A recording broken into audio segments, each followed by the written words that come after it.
Nagtalaga na si PBBM ng bagong Chief Minister ng Bangsamoro Autonomous Region in Muslim Mindanao o BARM.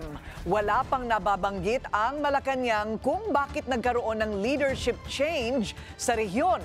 Pero kumpiyansa ang palasyo na hindi ito hahantong sa anumang gulo. Narito ang agenda report ni Pierre Pastor. Malugod na tinatanggap ni Presidential Peace Advisor Carlito Galvez Jr. ang pagpapalit ng pamunuan ng Bangsamoro Autonomous Region in Muslim Mindanao. Ito ay sa gitna ng paghahanda ng rehiyon sa kauna-unahang parliamentary election na gaganapin sa Oktubre.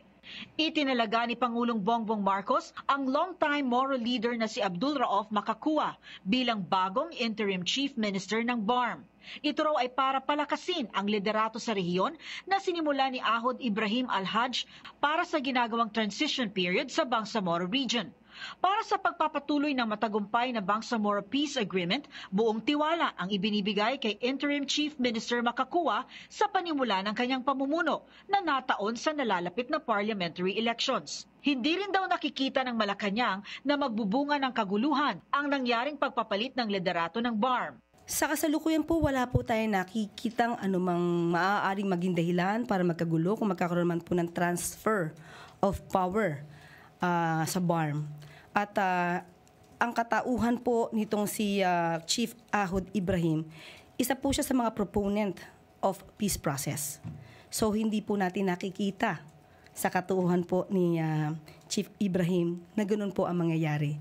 Sinabi din ni Galvez na ang desisyon ng Pangulo ay naaayon sa mga pangangailangan at mga realidad sa BARM.